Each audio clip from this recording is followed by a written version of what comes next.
welcome to Around the Board, a show where four board game enthusiasts discuss board game topics and news. Today's show starts with a hot or not segment all about Apiary, or space bees, followed by our most anticipated games of 2024.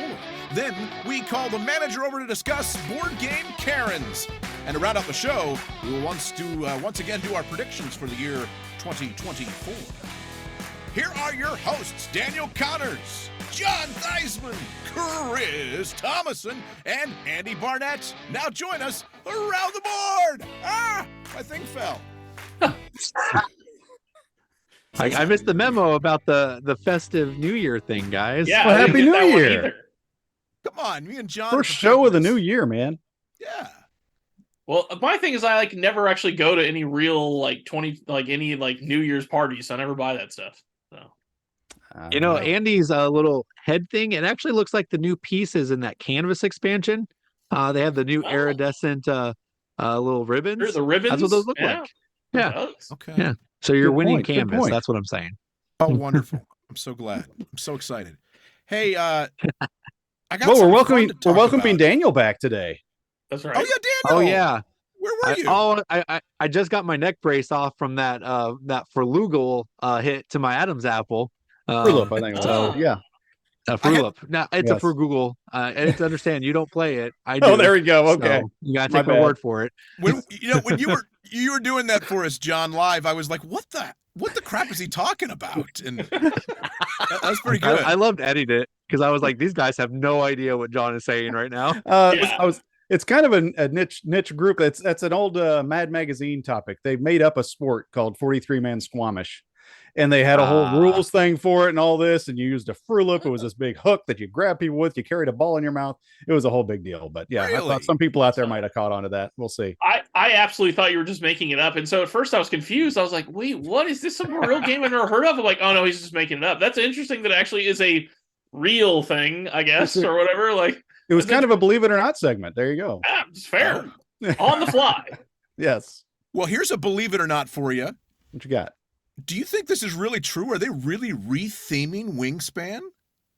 Ooh. Heck yeah. I might So- actually pick up this copy. Wyrmspan? I mean, it is a few months early for an April Fool's joke, so I assume it's real. Wow. So Wyrmspan is WYRM, which is a term for dragons. Yeah, Correct. in certain I guess. lore and stuff. Yeah. Okay. All Yeah. right. Can I love the community, how they've come around and they started photoshopping new covers and different wingspans and stuff. But my favorite one was just Wyrmspan, and it was like a little earthworm. Oh, that's Yes. a worm. Yeah, that was good. Actually, I think I got to give you props, Daniel. I think you were the first one that I saw post this anyway. Maybe you copied somebody else, but I saw that somebody said, well, if we're going to do that, we need to have Dungeons and Birds. Yeah, I did that one Oh. because somebody was saying Ah. like, what other game should we replace dragons with? And I go, no, we need Dungeons and Dragons, but with birds. That's the money right there. You're and then- crawling through a cave when a titmouse jumps out at you. Funny thing is, when I was talking to these guys about Wyrmspan, I was like, it was a few days into it, and I'm like, I don't even know which one's the right one, the real one. I assume one of them is real. These aren't all just fake. But the first one I saw, I think, was the real one. But literally within 30 minutes, I'm seeing multiple fake copies of Wyrmspan, Cash Grab Span, all these things. I'm like, Cash grab is any span. of these a real game? What is going on here? I had no idea. None of Well, it sounds real, but yeah, Apparently, they're changing I the didn't- ruusles just slightly, right? There's some slight doesn't sound like differences. it, but I don't know. Well, actually, what I saw is it's a fairly relatively significant changes. Actually, Oh, Oh, really? okay. what I saw. So Okay. I heard you could take your dragons and explore caves or something and do something like that. I think that's just what they call putting them on your board. eat peasants. That's what I want to do. Eat the peasants. Yes. So instead Well, of you know- laying eggs, you eat peasants. I'd be down That's for that. I gotta Maybe burn gotta and tell eat you, them. this is I would give them more trouble for doing this, but it's really no different than just rearranging your furniture in your room, which I do from time to time, right? I hate it. Sure. You're just tired of the way it looks. You're like, well, let's give this a fresh look. Well, hey, I actually- Daniel's gonna buy it, so it's worth something. You guys will appreciate this. I have a fancy game table, right? I took it down and I put up a crappier table and I was like, I'm going to sell my fancy game table. I'd never sold it. Guess what? The fancy game table's back. There we go. It's back. Put it together. Yeah. So there you go. Nice. I know you were looking for a piece there. Yeah, the best part about that actual story for Andy is that like he went from this really nice game table to like the jankiest table setup you've ever seen. It was like really a big switch. It was funny. It was. I think I don't know. I just went through a mood. I was like, I don't deserve nice things. I have to sell this to feed my family. And then I realized, nah, they can feed themselves. Daniel, Nice. did you have some reactions from our last show that you weren't on? I thought you had said something about that. Oh, yeah. So we need to get something out in the open. So John did a Board Game Believe It or Not, award-winning Board Game Believe It or Not. Thank you. Though I would say the numbers would probably argue that Board Game Karen is more award-winning, but I'll give it to you. Close. I'm a humble man, and I don't want to take credit from someone else who wants to claim it. So but you said that there's this game out there that like Santa's Migrant Workers or whatever, and you Christmas declared Spirit. Christmas Spirit, and you declared that it was a real game because it was on Board Game Geek. When I edited the video, I had to put a picture of picture not found. Mm-hmm. John, that means it's not a game. It's not a real game. Just because it appears on Board Game Geek does not mean it's a real game. You have to actually do a little bit more research. Not Little real. does John know that Board Game Geek is very similar to a Wikipedia type site. Not real. You're saying Christmas Spirit is not real? Humbug, I say to you, sir, because there's more gravy than grave of you, my friend. Here's the board from Christmas Spirit. Here are the resources from Christmas Spirit. Oh. It's a print and play, my friend. It's a print and play. Did you Merry make that Christmas up yourself? all. Nice. Did you come up God with that bless us yourself? all, everyone. Do you realize I forgot to bring this up? And John was like, hey, wait, Daniel has something to say. Yeah. Exactly. He was like, heaven forbid I print all of this still. Exactly. All this for nothing. What do you think I did last night? All right. Man, I don't know. I think in the future we got to say no print and plays because that just blows the doors wide open. Oh, I think it fine. has to have at least more than like 30 reviews. Well, Fair enough. we had this in all discussion. reality, I usually the fake game or the real games are something I just kind of find on the fly, obscure. That was the time I was looking for something Christmas, so it's very rare I do that. Find a game that way. So And the funny thing is the way we proved this was we went back and looked at the venerable Board Game Geek website and looked up a friend of ours, one of his games that he tried to put on Kickstarter and developed. Oh, yeah. Called it was Ben Mora, and it was Sieges of War. Is that what it's called? Or Wages of War. Wages of War. It's a fun little game. Yeah. It never made it though. And so the question is that a real game or is it not a real game? I mean, that's a guess that's still a philosophical question that we may need to have an actual topic discussion on that. maybe never what do makes a because game real? Right. There you go. Okay. Let's put that one in the hopper. Speaking Let's of games, Speaking of putting things in the hopper,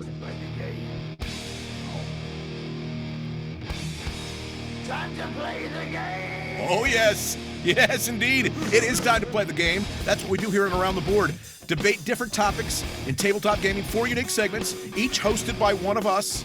And a behind-the-scenes judge will award points at the end of the show. The contestant with the most points will be allotted 2 minutes to mystify and addle you, the listener, with whatever nonsensical babble he wishes to disburden from himself. It's time to play said game. Round 1. Fight!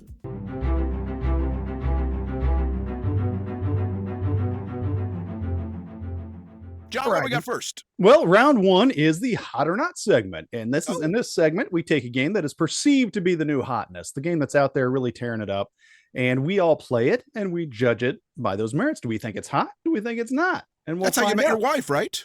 No, there's no judgment call to be made there, my friend. Hotornot.com, right? No. There you go. So anyway, on the table today for Hot or Not is going to be the latest from Stonemaier Games.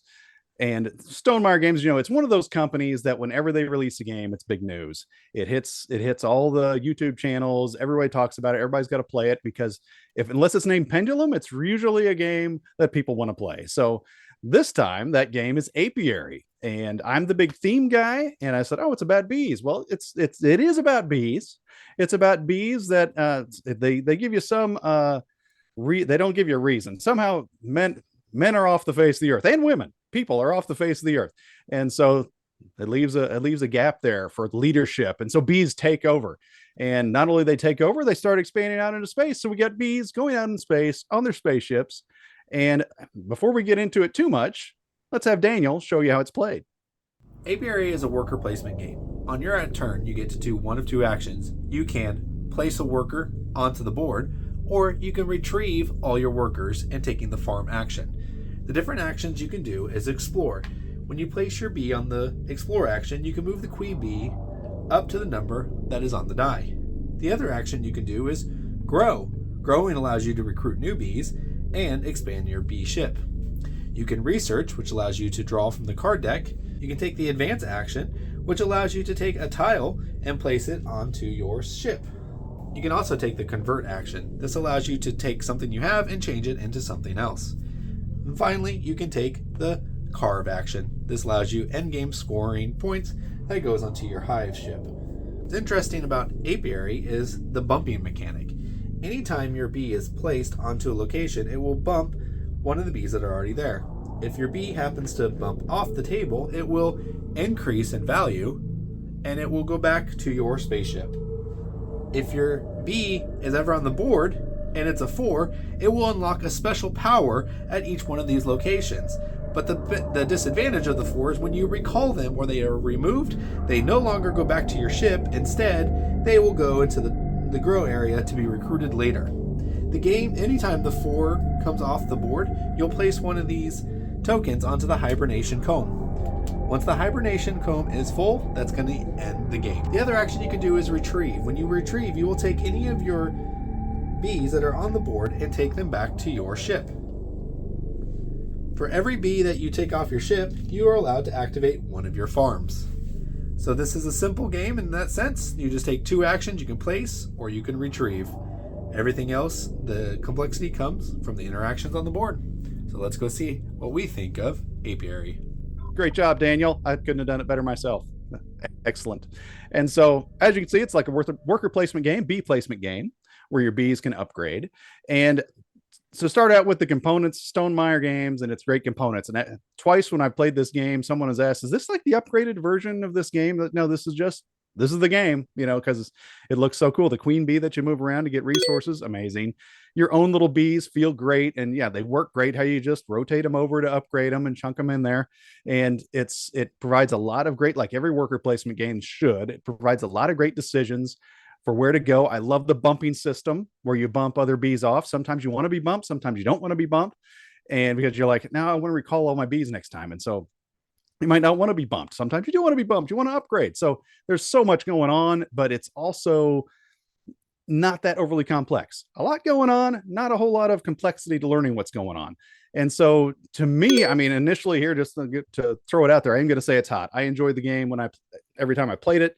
And I think it's another hit from Stonemaier. I don't think this is one that's going to be a flash in the pan. I don't think this is one where everybody's going to be anticipating it and it goes away.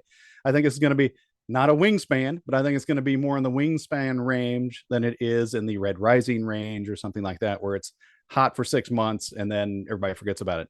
I think Apiary is here to stay. The bees are going to rule, and they're going to rule from space, and there are new overlords. So I think hot or not, I'm saying hot for Apiary, and I'm anxious to hear what you guys have to say. Well, first of all, you know who their leader is, don't you? No. The Space Bees? No. Their leader is it's the queen bee. Buzz Aldrin. There we go. I am shocked that joke was nowhere in that game. I'm here. At least that I didn't see. Maybe one of the bees was named Aldrin. If it wasn't, they missed the mark. They really missed it. And I'm here all week, by the way. There you go. Chris, what do you have to say about it, buddy? So I have played this the other night. I've only got one play in, but I'm just quickly going to say that, like, if I have to pick hot or not, I'm definitely picking hot. And actually, I didn't even think about it until John was talking about it.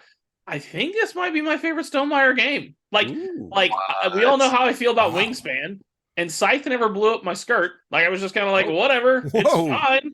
It was just whatever, I don't care. And I haven't played Tapestry. I want to play that one, but for all the ones that I played, I think this is my favorite game. Like John said, it's not overly complex. There's like 5 or 6 different places that you can put your workers. I think 5 or 6 different places.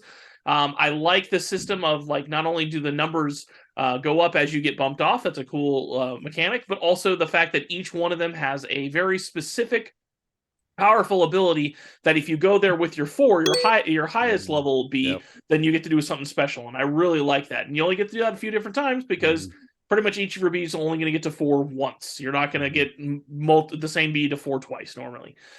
So I really enjoy that.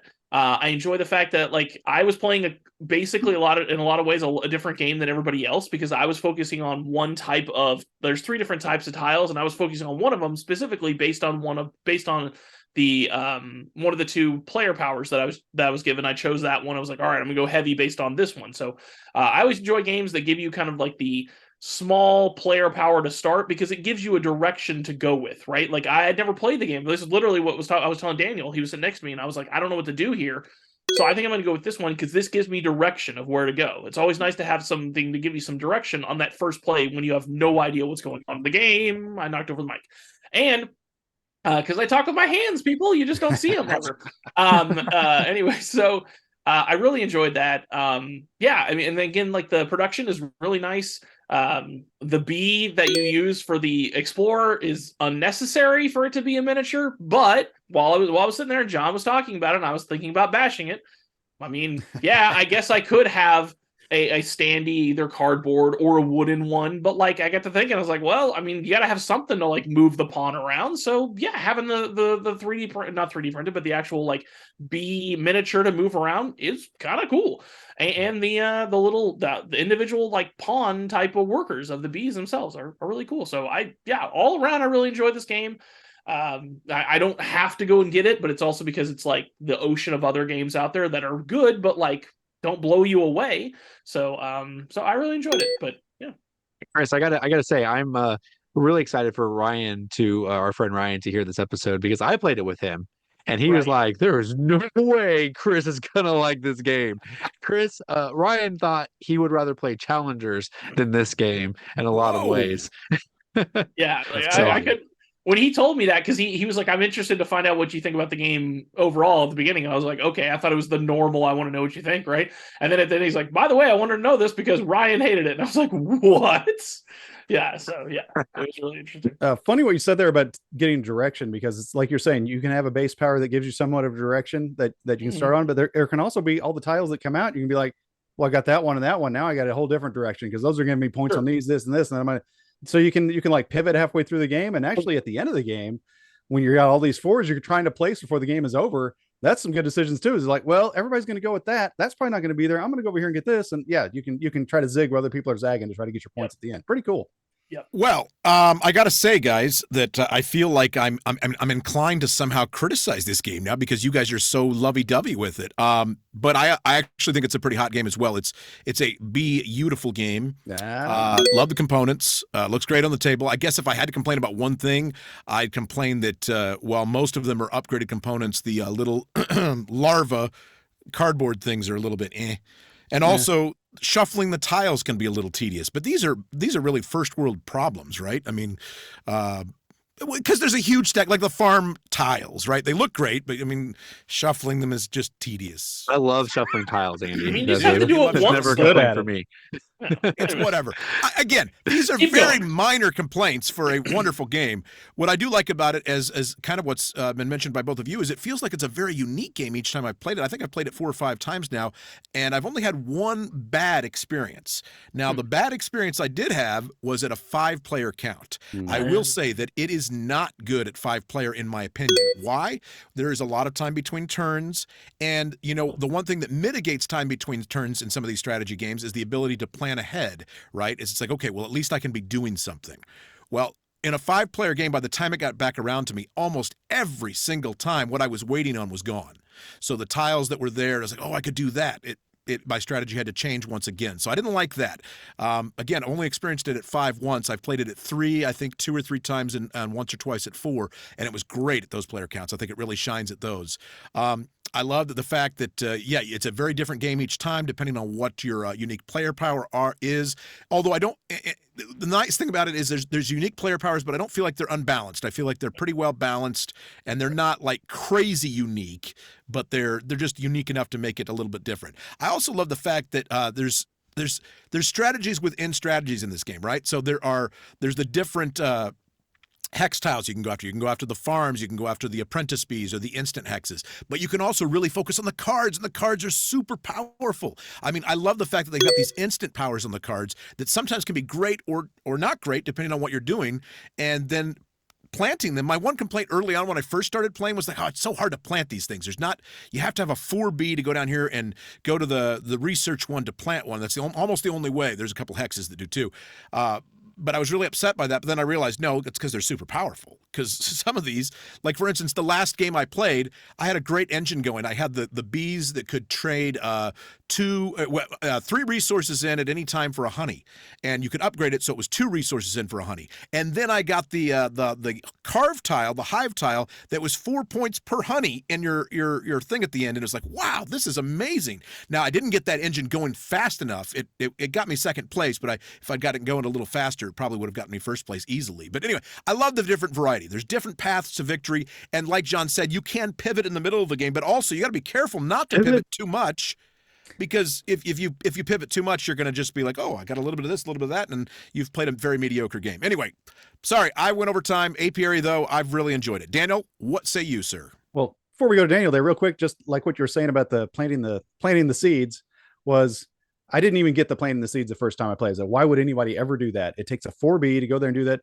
But you know what? It's a lot easier than getting the carved tiles, where you have to first get the honey, then get there with your 4, and then, hope the right one is there. Whereas if you already have the seed card in your hand, you just need a 4B, put it over there and plant it. You're done. And so they don't always give you as many points, but if you plan for them, they can get you a lot of points. So I hope I didn't take your thunder there, Daniel. No, you didn't. Okay. None of you guys did. I'm going to be the one that's on the outs on this one. Really? In the end, this game it was fine. I played it 3 times. The first 2 times were not great experiences. One of it was the 5-player game that Andy was in. And the 5-player was just, oh my gosh, dreadfully long. And then I played one with Chris that he liked it a lot, and that was a better experience. But there's a couple things this game's got going against it for me. One is that Queen's Honor track, the Queen's Favor track, feels like completely it feels unnecessary. Every time I've played this game, somebody's got into 25 with ease without even trying. Also, when you max it out, so some people have a strategy. First time I played, it was my strategy to try to max that out. Well, then you get halfway through the game and you're just like, now everybody else is going up there just on accident because they had an extra resource here or there, and they get +1, but I get nothing. Like, I'm getting nothing from that. So like that track just felt like just complete throw in.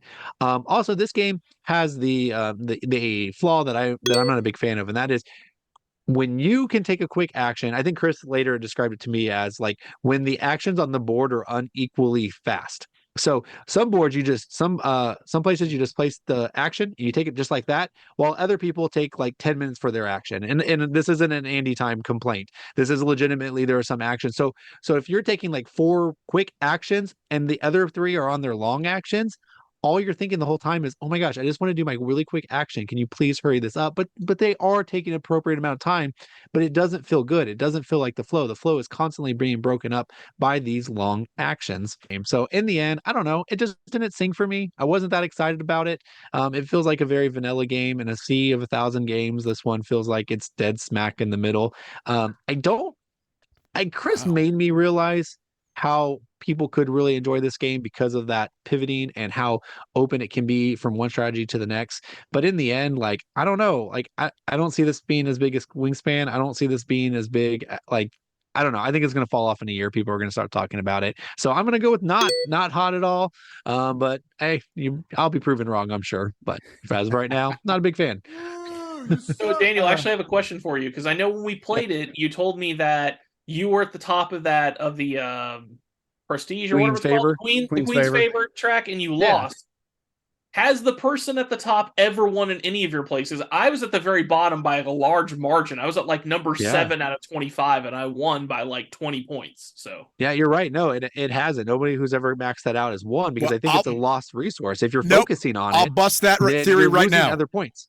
Okay. I'll bust that theory right now because I played last night, and the guy who won was further up on the Queen's track. He maxed it out, and a lot of us were about 10 points behind him, and he won by about 20 points, and that was a big part of it. So, one thing about the Queen's track that I think, and a lot of our games, everybody seems to just start going up it and don't ever go down, is nobody ever does a dance where it costs you 2 spots on the Queen's track. I've never seen anybody do that in a game, and that's one of the things that you can do is say, I'm going to get rid of 2 of them, and then that if people are taking that, then they're if they're not focused on keeping it up. I wasn't ever focused on keeping it up because I had that power you had where people bump you, that you go up automatically. So I'm never investing any resources into going up on it. It's just going to go up. And so that it helps you do that. It's just like free points.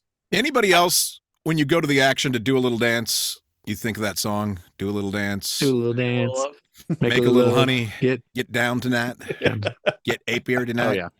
Anyway, that sounds like that's wrapping that up. Anyway, what do you think about Apiary? Have you played it? Have we influenced you in any way, shape, or form? Yay or nay? Let us know in the comments, and please like and subscribe. Round 2, fight.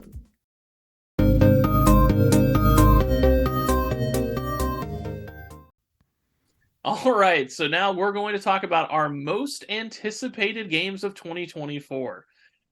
This is always an exciting segment each year, which is, I guess, our second time doing it, but I'm excited about it. So we're going to talk about that. So I went on BGG before it crashed and tried to look at all the games that are coming out in 2024. And the game that I came up on that I was like, whoa, this is happening. Actually, Daniel even put me in the direction of it's Age of Rails. So this is in the same series as Iberian Gauge and Ride the Rails and Irish Gauge. There you go. Yeah. And this is the 4th one. So it's got that same aesthetic, same kind of art style. It's going to look nice next to the other ones on the shelf. And from what I was able to read for it, this seems kind of like a Age of Steam take on it, while the other ones are kind of like different, kind of takes on other traditional board games or traditional train games, like the Iberian Gauge kind of has a light 18xx feel, very light, but kind of feels it there. And then Irish Gauge kind of has a Chicago Express feel to it. This one has a Age of Steams thing. So since we're talking about the most anticipated games, I mean, I'm an easy sell for a train game. I'm especially an easy sell for any of the games in this line because each one of them I've enjoyed. They've all been great. They really have pared down the game that they're trying to mimic in a good way, in a satisfying way. You can play them in about an hour. I assume this won't be any different. No way to know for sure until then. But mine's Age of Rails because, hey, man, if you can make Age of Steam play quicker, I'm in. Cool. Do you have any honorable mentions? Anything else you want to throw out there? I would have if BGG didn't crash. Yeah. But I was not able to get anything else written down before it crashed. So. I saw this one coming out and I was like, that's a Chris game. That is not my game. He can talk about that one. That's one of my games too. Chris is right about that series. Because you have the other ones. You got to have it next to the other boxes. Well, yeah, even if I hated it, I still got to buy the 4th one because then it would just look incomplete. And we can't have an incomplete collection. Daniel, this is going to come up later, but the things you're saying, I am so glad I live further away from you now. Anyway, you rub off on me sometimes the wrong way. Like I said, we'll get to that with predictions later. My most anticipated games, there's a couple actually that we've had on the show that we've talked about briefly that are kind of anticipated that are coming out. So one of them is Pampero, which we played, a demo copy of, and I'm curious to see what they change in the final product, which is coming out later this year. And I really liked it, so I'm excited about that one. That's a runner-up. Another one is Galactic Cruise, which we had a brief run-through at Gen Con and got to meet the one of the designers, and that looks fun still, and I'm curious to see what comes of that. But the one that stuck out for me, I am going back to my roots of Euro games that are bland and great. And so I'm going back to a good old game by the good Dr. Reiner Knizia that I'm looking forward to called Cascadero. It's the good doctor's latest game. It looks intriguing to me. Components have a nice colorful throwback look to them without being completely bland. I mean, it's a little bland, but looks pretty good still too. Seems like it has a unique system. Yeah, on brand. Yeah. It's nice but not flashy, So there you go.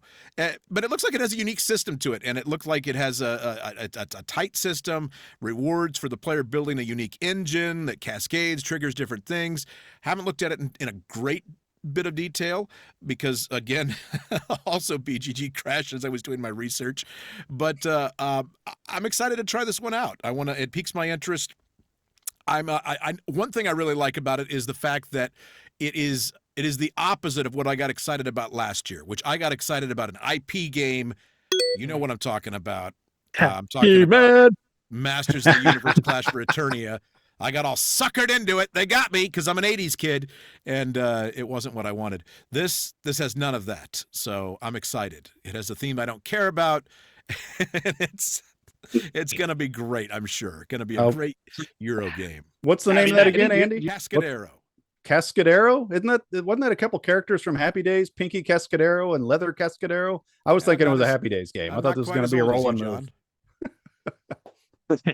Obviously, I'm excited for that. I never actually got to that before it crashed. So if I'd have seen Knizia, I'd be like, that's it. But yeah, that sounds great. I mean, and then the idea of cascading actions. I mean, they're one of my favorite mechanics of all time for Magic is Cascade. So the idea of cascading stuff and Knizia together, man, that would have been it if I'd got there, but I didn't. Nothing says this is a Knizia game more than the fact that the game sounds like Cascade, and that sounds like the primary mechanic. Did you just name it after the mechanic of the game? Cool. I don't know for sure. I didn't get too deep into it, but yeah. After 800 games, you just name it anything. Deck building, the deck building game is coming next. That's right. That's right. That's right. Deck builder. All right, guys. Well, for mine, I will say that 2024 looks like it is going to be a really great year. I was shocked at how many things going through the upcoming games, how many of those I wanted. I haven't had a year like that in a long time where I was like, I'm going to buy this. I'm going to buy that one, and I'm going to buy that one. Because again, despite what Chris says, I do not buy all the new hotness as soon as they come out. I do have a very large shelf of shame, but it's not because I'm buying the newest ones. It's because I buy something new 2 years ago, and then I hold it for 2 more years. But anyways, I'm going to buy a lot of games this year. And some of them are already on my way, and that is going to be my first game, and that is Slay the Spire, the board game. I love this video game. If you are a board gamer and you like to play any kind of video game at all ever, go get Slay the Spire. It feels like a board game just on the video game version. It's one of these roguelike games where every level kind of changes. The game's never the same twice, but it kind of is, but not really. And then you are also you're building your deck as you go. After every encounter, you're putting another card into your deck, fighting these monsters. And the video game is great. So I'm super excited to see how they do this in a board game version. It is going to be cooperative, but if done right, this could be really great. And the other one is a Robo-Man, which is also a cooperative game based on a video game. While it's not IP though, but this is literally Pokemon the board game. It is a future where people have destroyed the world and they've replenished animals with robots, and these robots are now trainable, and you can collect them just like you would Pokemon. The book has a map that you go through, encountering new scenarios, new things, and your whole goal is just trying to be the very best that there ever was. Pokemon Robomon. So I'm excited for that one. That one's coming my way. And my last one I want to throw out there is Ezra and Nehemiah. It's the new Garfield game. And it's a Christian themed game. So cool, or in this case, Jewish themed game, right? Because it's in that religion as well. But still, I'm really excited about it. I'm really excited how this guy, who is a very renowned designer, has taken this historical concept of the walls of Jerusalem and the city of Jerusalem being rebuilt, and how he's going to bring that to the table. All of his other games have been such great successes, and I expect nothing less from this one. So I have not purchased a Garfield game yet. I think this one will be a purchase for me. So I'm really excited. And there's several more. There's expansions like the Cubitos expansion that's coming out that I'm super excited about.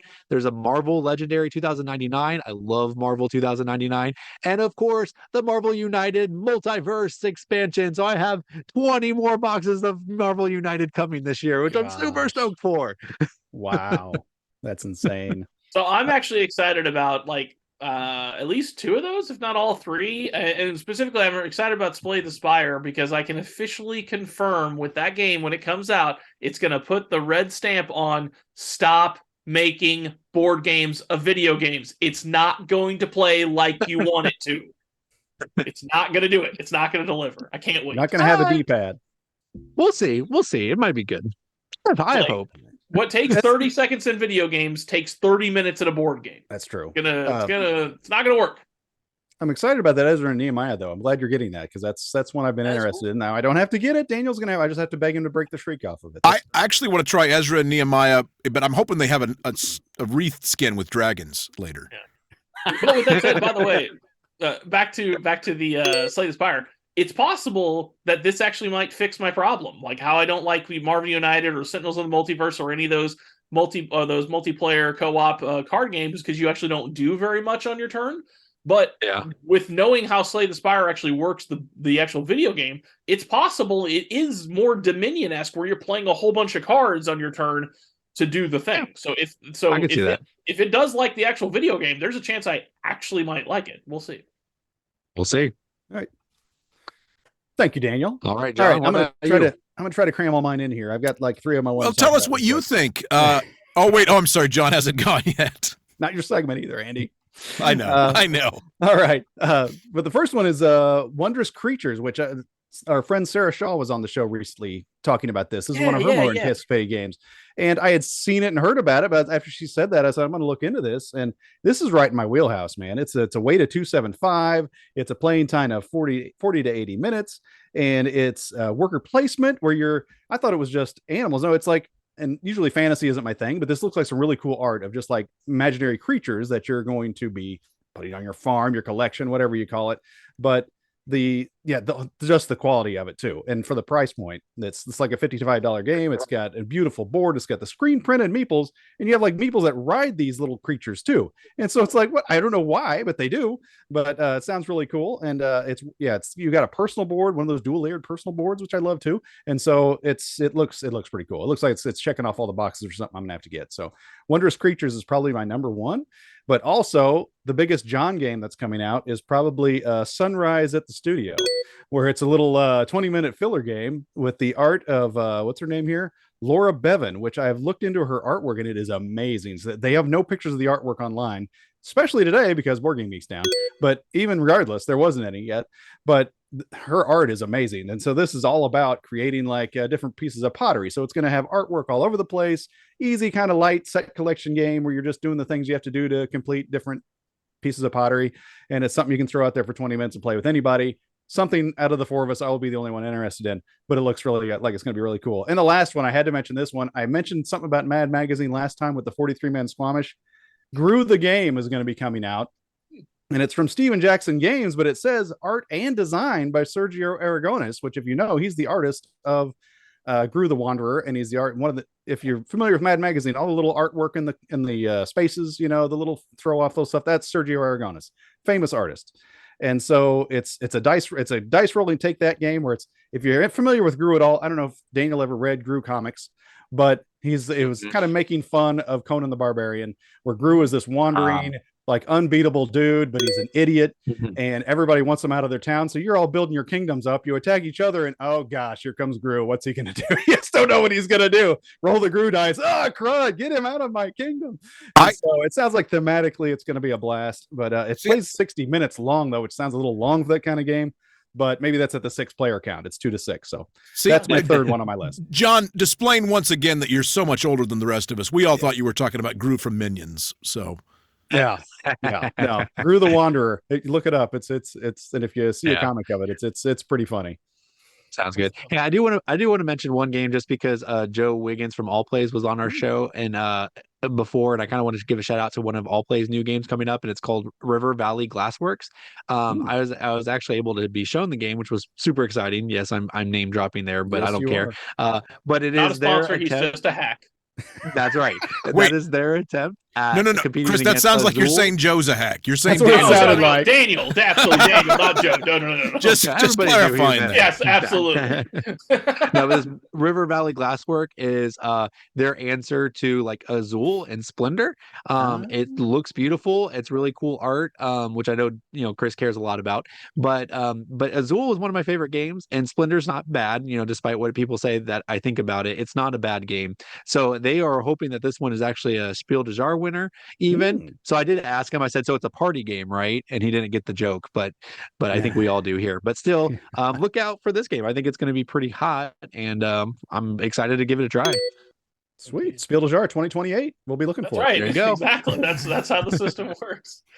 Well, that's what we got for 2024. What do you guys have for 2024? What did we miss? Please let us know in the comments. We really like to know it. Like, seriously, like I'm not. It's not just a gimmick to try to get you to comment for the algorithm. Like, again, what did we miss? Because Board Game Geek was down, so we don't even know. So let us know what games you're excited about, so we can check them out and maybe talk about them later in the year. All right. Well, thanks, guys. Well, we're going to have a word from one of our newest sponsors. In fact, a new game that's coming soon, I believe. Nice. We'll return after these messages. It's the golden age of cinema. Cary Grant, Betty Davis, Humphrey Bogart, Ingrid Bergman, James Stewart. They're all here in this tabletop adventure from around the board, harkening back to the days of Hollywood's glory. But with a twist. In this hidden role adventure set in an alternate reality, the Red Scare is successful as the commies infiltrate American culture by kidnapping the biggest names in film and replacing them with lookalikes who will go on to influence the public to embrace Russian propaganda. Will America survive? Will the public be hypnotized by celebrity fakes? Find out in Chloroforming Stars. Mary, it's me, George Bailey. Would you just give communism a try? All right. Well, Chloroforming Stars looks good, but it's still no Chloroforming Marvel that I'm still shooting for. Oh, I need this to happen. So, but Get rid of all Chloroforming those Marvel Stars is a good second. Well, before we get back into the game here, so to speak, I just wanted to give people a little heads up that we are still running a contest that's going on through the almost the end of the month. January 28th is the cutoff if you want to win a copy of the newest edition of Santa's Workshop. Our last episode, we talked about it when we had the creator of the show, Keith Ferguson, on. And you can be a part of that still. All you got to do is subscribe to our channel if you haven't, and or if you have, get somebody else you know to subscribe, and send us an email to mail@aroundtheboard.net. And we've already got a bunch of entries and really some cool emails from people. So I found this one came from David. David said, I found your giveaway for Santa's Workshop and thought I would just watch the part of your video about the giveaway, but happily watched the entire thing. I am a new subscriber. Will be tuning into your YouTube shows and podcasts. Thanks for the giveaway and great show. Well, thank you, David. Really appreciate Thanks, it. David. Thanks, Yeah. David. I hope you're watching. Here's another one from Jose who says, hello, new to the board game world and loving it. Honestly, the best community I've joined in a long time. Hoping I'm the lucky winner. I've heard some amazing things about Santa's Workshop for the last few weeks. Can't read here. Would be an awesome game to add to my small but growing collection. Awesome video. Newly subscribed to your YouTube channel. Keep up the amazing videos. Merry Christmas. That is from Jose. Thank you, Jose. Yeah, Merry Christmas. Oh, Jose. thank you. Yeah. Man, Andy, you found the good ones. I think you need to take over Hans's job because he's never Yes. found that He good was of trying to comments foul. for us. You know, Definitely. I did. I've got something I want to talk to you about because for Christmas I got the new copy of the new Hansa, the big box. The Hansa. big box Hansa. Uh, He's been redesigned. know. I'm curious if we could have him on the show, maybe. Oh boy, that should be interesting. It'd be That was interesting. gonna be a slap fight will happen, I'm sure. Another Hansa in the hen house. I don't know what We'll see what happens. But you know what? Let's get back to the thing. Round 3. Fight!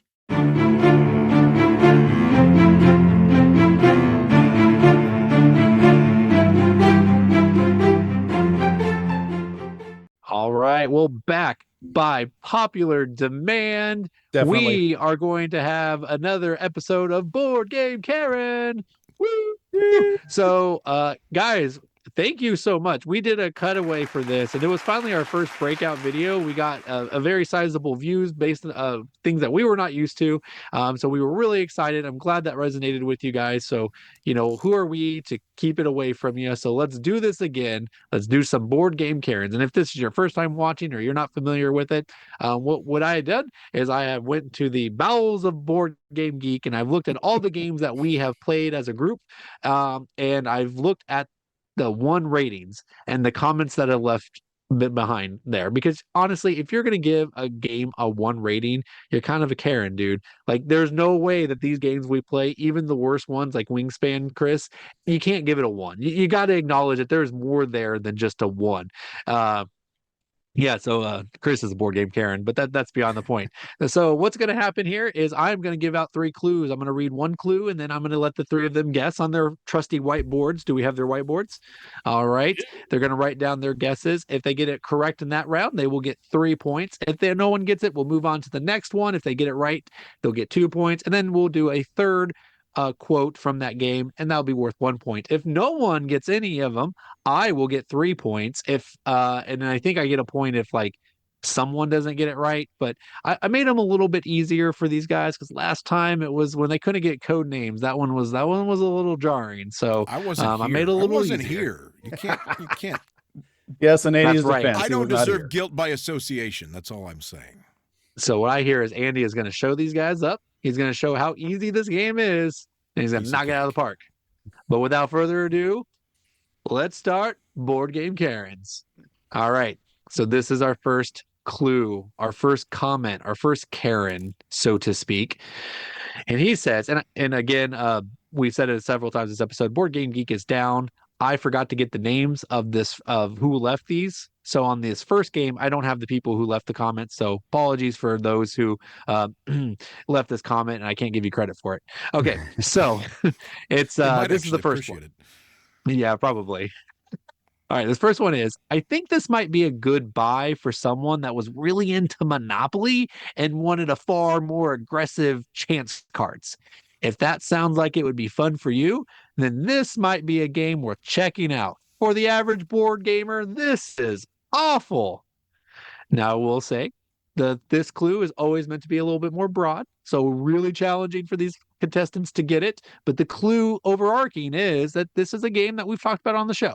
Gotcha. So, Andy, since you are new to this segment, you'll go first. What do you got? Stock pair? Stockpile. Stockpile. No, it is not stockpile. Did you think stockpile was like Monopoly? That's a good guess. It feels like it. Yeah, I could see how someone can compare that to Monopoly. Oh, trust me, it's a better comparison than what this game actually is. So, okay. John, what do you got? Someone actually said this, I think, when we played it. I'm going to say Empire's End. Empire's End. That is not correct. Okay. I think people just like to compare games to Monopoly. I think they do. I think you're right. Sure. All right, Chris, what do you got? Mine is Challengers. Challengers. Like Monopoly. Just like Monopoly. Well, like Monopoly, except, those really high chance cards, because it's a chance every time. No agency. All right. All great guesses, except for one of you had a horrible guess.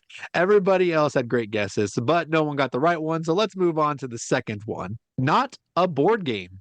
App required to play. The game outside of this looks awesome. Too bad it's not a freaking board game. Publishers need to stop doing this. And I also like to highlight, I followed this guy around. He put this on every game that requires an app to play. John, let's go ahead and start with you. Give Chris some more time to write. I got it. But all right. How about My Father's Work? My Father's Work.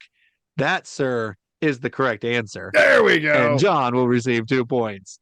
All right, Chris, you look perplexed and dumbfounded. What do you have? It breaks my heart I got it right. I It is My Father's Work. Understand. How is that like the Monopoly? I don't know that one. Why? Like, you don't even roll dice ever in the game. No. It's a worker That's placement. why I know. That's why these people are Karens. All right, Andy, what do you got? Well, we'll see what you guys say. My Father's World is incorrect.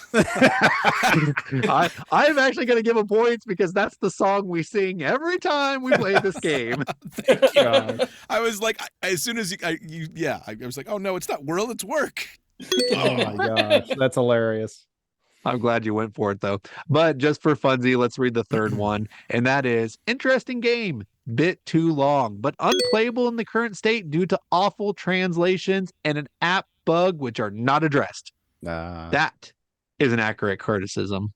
Yes, but not a 1 rating. But not a 1. Not a 1. You obviously didn't get to my 1 rating on this game. Oh, I complained all about the AI voiceover. Oh, well, that's fair. Oh, yes. Yes. Though, again, the male voice is not AI, but the female voice most definitely had to be. Yes. Which it did sound off. didn't it? Like it didn't even feel good to listen to the female Yes. talk. I don't know So- what you What mean. do They you sounded mean, perfectly Daniel? natural. They You kept don't think pauses all reading the time. something like this is normal? This is a normal way people read things. This is a Yes. standard cadence. That's right. All right, you guys ready for the second game here? Let's do it. Let's move it. All right. This one, first clue. This one is from Stocky J. Stocky We're gonna go with J. Stocky J. Yep. All right. So Stocky J says, Is that stocky easy as to in like teach. big or like he's stalking people? I We'll leave just that assume to he's your Violent J's imagination. brother from ICP. There you go. Oh, is it really? There you go. So this is so we got a famous person here. Okay. So this game is easy to teach, easy to play, hard to master, straightforward gameplay, and quite reasonable playtime for what it offers. Artwork is awful. My wife likes to play it, so I like to play it too. Mediocre Euro game. I give it a 1. Oh, okay. So just unbelievably vague. Yes. I think I've got But it. I and love know this who one wrote it. because this guy clearly likes the game, but he still felt the need to give Put it a a 1. Yeah. Ready. Okay. All right, Chris. What do we got? We're gonna start with you. What is your answer? Everdell. Riverdale. We didn't review that, but it doesn't have to be a review. It could be a game Yeah. we talked about as Talked well. So about, that is right, one we've exactly. talked about. But no, not Everdale. Not Everdale. Well, the art's beautiful. That was a bad guess, Chris. That's Sorry. subjective. All right. Subjective. Oh, that's I right. give He your said guess the a art 1. is terrible. That's Yes. right. Not Yeah. good. Well, my Yeah. bad. All right. Give your guess a 1. Okay, Andy. Well, I don't even know if we. I like talked seeing the about manager this, about so myself. I'm probably going to fail, but there's a little game called Little Town.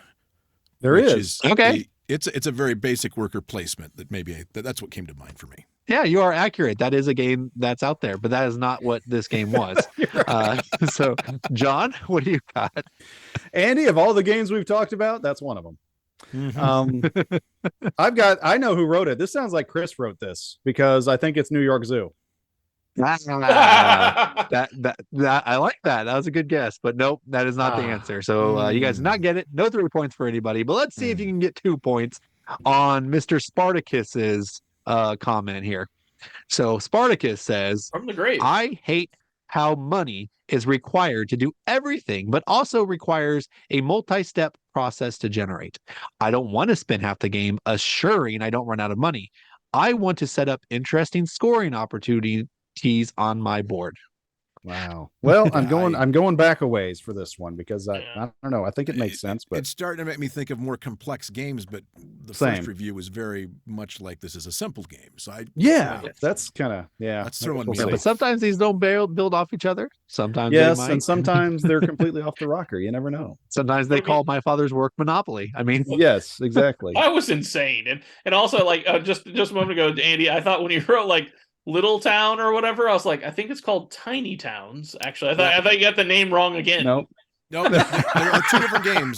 They both different came game. out around the same time too, which is They interesting. did, which was confusing. Little Town I've was never from, even heard of that one. Little Town was from Yellow, and it really was a very introductory worker placement. It's pretty good though. Not bad. It's Yeah, that could have been a board game, believe it or not. I'd be like, this is not a real game. This is a John joke about tiny towns. right. all right, Chris, what do you got? You're first here. I got what Andy originally picked on the first round. Stockpile. Stockpile. All right, interesting. good guess, but not the right answer. I'm sorry. Is wrong once again. So- All right, Andy. This one is one that's more complex, though, so I don't know if it'll work, but it is about managing money quite a bit, and that would be Last Will. Last We ever will. talked about that? I don't I think we have. It's fine. It's fine. It's about managing money. But no, We've that talked was not about the right it. answer. Well, I went with All right, one John. that I remember I famously treaded water with money in this game, so that's what brought it to mind when that was Pipeline. Pipeline. Nope. Yep. Sorry, you guys did not get it. I think in retrospect you will understand this once you find out the clue. But yeah. So, all right. Well, I let's hope move so. on to number 3. None of you guys got 2 points. So let's see if you can get the 1 point, and maybe I'll get a point because nobody got it. Okay. So 3. So this one is from Seer Magic. He says, "Yikes! What an unfun, boring, dry game. Feels like a knockoff Glenmore. Spend half the game just making sure you have money for the other half. Does that sound fun, interesting, engaging, tough decisions? Nope. Just dry and mathy. I think I'd have more fun doing math homework. Awful game." I'm going to get a point. This might be it. This might be it. All right, we're gonna do Andy last since he's so confident. So No, you can't change the rules partway through. okay, Come fine, on. Andy. Tell these fools what game it is. It's Heaven and Ale, my favorite It's game. Heaven and Ale. Is it really? That was literally John's quote. It's It Math, was. the game. It is.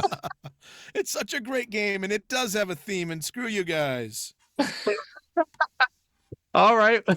Well, John, what did you guess? Because I thought it was wasn't Power Heaven and Grid. Ale. I thought it was Power Power Grid. Grid because how ugly it Okay. is too. Oh, you both got Power Grid. How about that? Chris Wow. also picked Power Oh. Grid. Andy, if you would have said Power Grid 2, we'd have had a monopoly. You mean My Father's Work? On my That's right. father's So No, on this one. yeah. No, I That's got just you. what we're gonna call I it got now. you. All right. And All it right, is- well, that good is job, a guys. That is a very money-intensive game. The economy is maybe the tightest game I've ever I played. forgot that about it, I guess. I thought it was just called oh dang it, now you lost the joke because I couldn't say it. Having an algebra? No, Monk the Game. Monk the game. Yeah. All right. Super Let's months. move to the third game here. This one is from Sadahim. If you want a mechanically tight game, stay away. If you want a balanced game, don't look at this game. The art may trap you into buying it, but stick it in the pile of shame. All right. So what I don't game remember is making this? that comment. Oh, I think you will. I'm just being So nitpicky. I guess this verifies that it is indeed the shelf of opportunity Exactly. and then the shelf of shame. Well, I own this game. That's such a shame. Right. All Yeah. right. I All right. Hashtag confirmed. All right. Yeah. John, what do you got? I'm thinking it might be Earth. Earth. Wow. You think Earth is garbage? That's I don't, but shocking. somebody John. does. I'm a no. This guy Sadahim does not believe it is Earth. So Oh. you're wrong.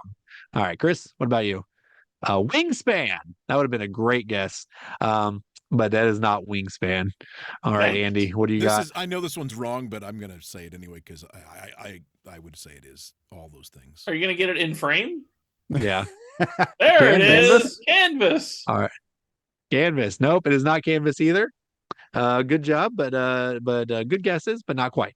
All right, let's move on to question 2 from Shamoos. We're gonna go with Shamoos. No deck building, no map, no choice. Also, I will also point out that this guy is just factually wrong as well. So, which again, you'll understand why. So don't get tied up too much on it. Just give it another go. All right. mean- Who are we on? I think we're on Chris. Chris, what's your guess?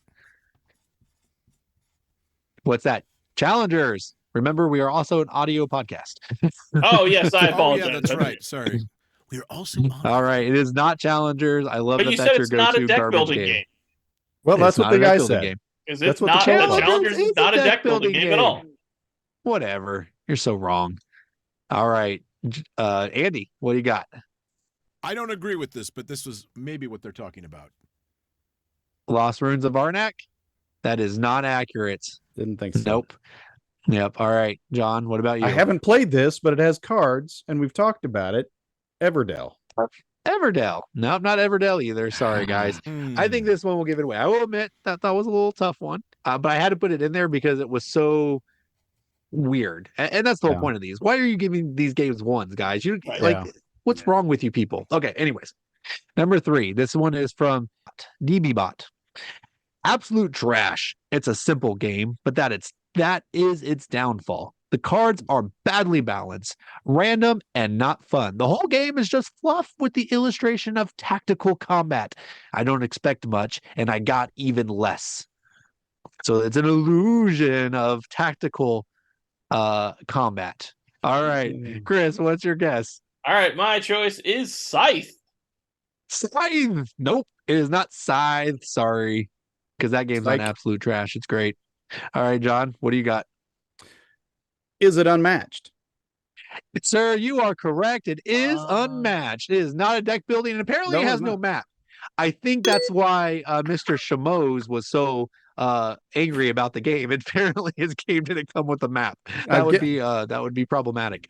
Maybe he just bought So- Bruce Lee, and he thought he could just Maybe play. he did. All right, Andy, what do you got? I had Arena for the Gods. Ooh. Wow. I love Arena for the Gods. We should That's a good review that game, game, yeah. but that It is a good game. that is not what this is for. So, It's well, not a there good you go, game. guys. Those are our 3 board game Karen games. Let us know how well you did. And hopefully you guys enjoyed this as much as the first one. So if you did, like, subscribe, do all those things, and tell us what you think. Round 4, fight! All right, well, it's time for this one. Back by popular demand, it's time for our predictions for the year 2024.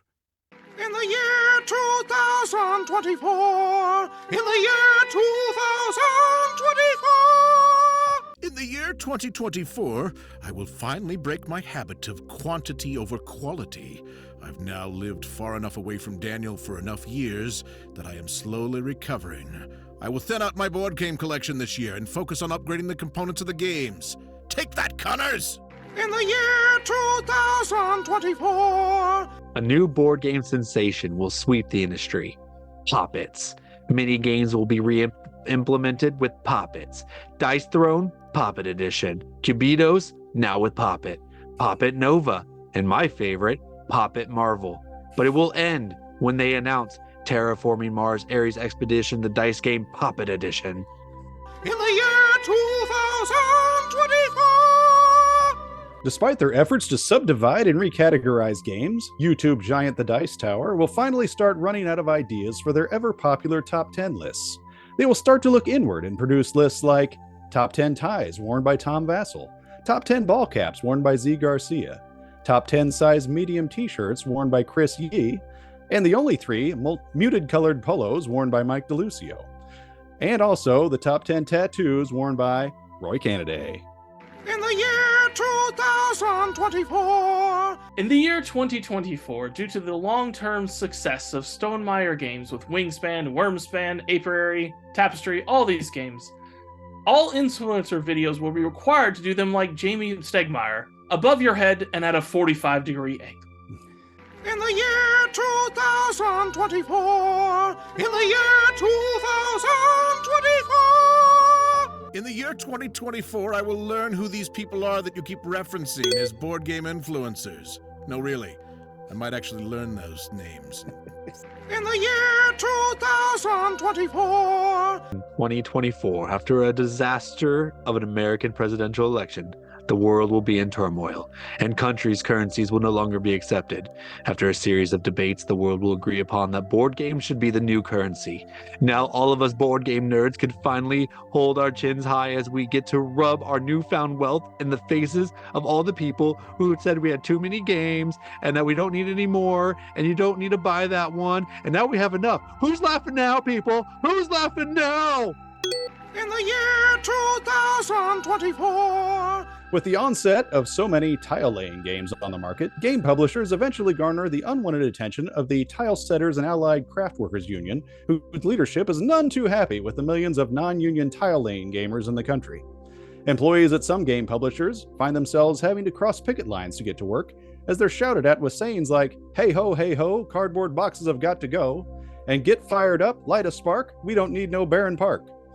The game makers will get the last laugh, however, as they double down on their efforts. New game releases for 2024 will include Azul Kitchen Backsplash, Terraforming My Shower, and Patchwork Garage Floor Grout.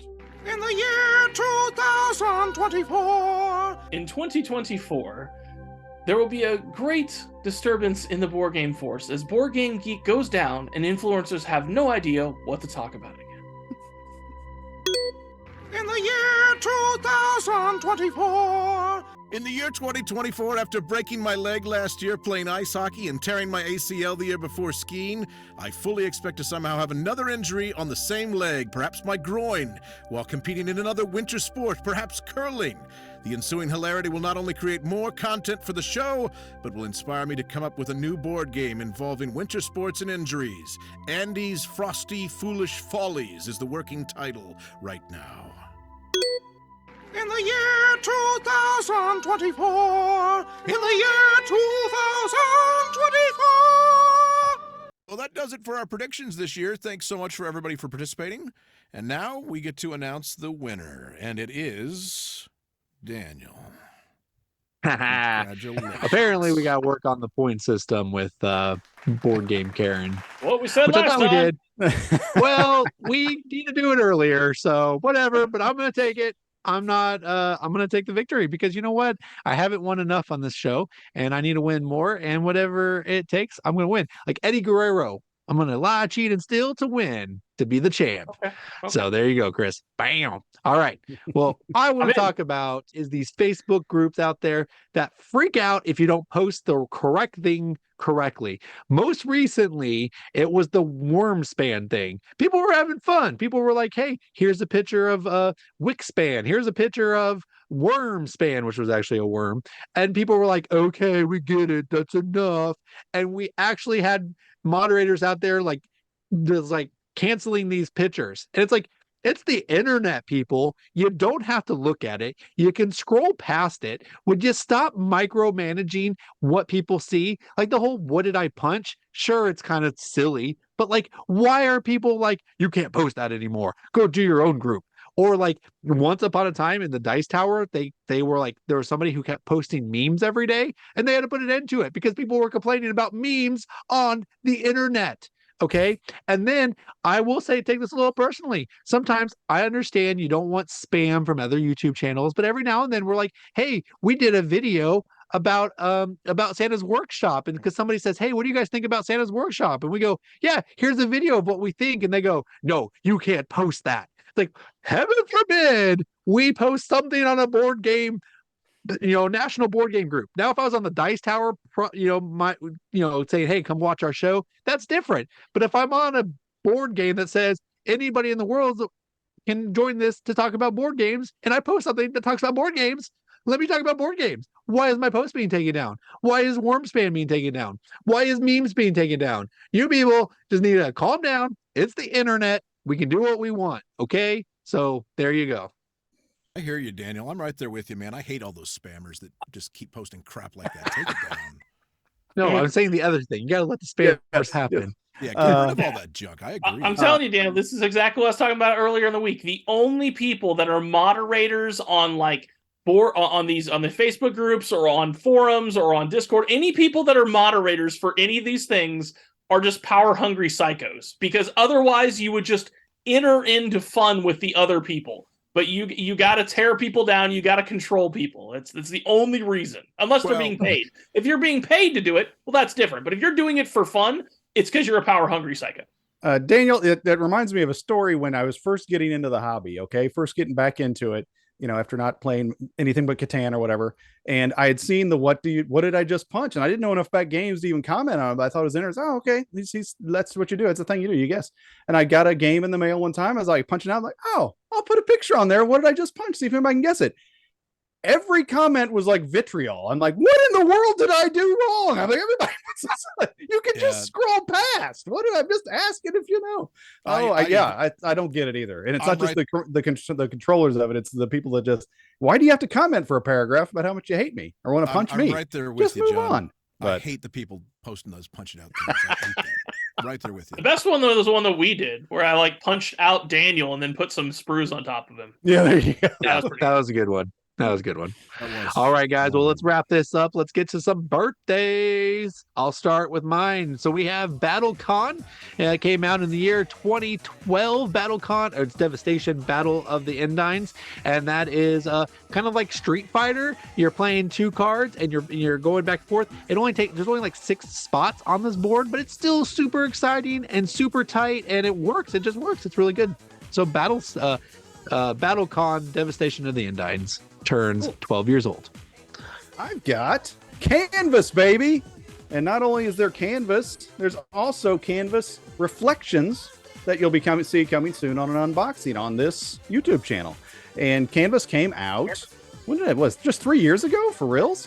2021. Yeah. It's already got 2 expansions. How about that? Like That's pretty cool. Like a lot longer than that. I know, doesn't it? I think because we got it so much before it came to retail. That might have been it. But maybe not. Maybe that's considered in the Kickstarter. But anyway, Canvas, beautiful game if you haven't played it. You layer 3 cards and 3 cards only, Daniel, to make a picture. And Terrible you go game. about doing that, see how well you can score it. A little bit of set collection, etc. Very good game. Canvas, 3 years old. And a game that actually is old by Daniel Connor's version, Star Realms from 2014. That's a card laying game. It's been a long time since I played it. I remember vaguely enjoying it, but yeah. Happy birthday to you. You're 10 years old. There you go. And happy birthday to Project L, which is 2 years old.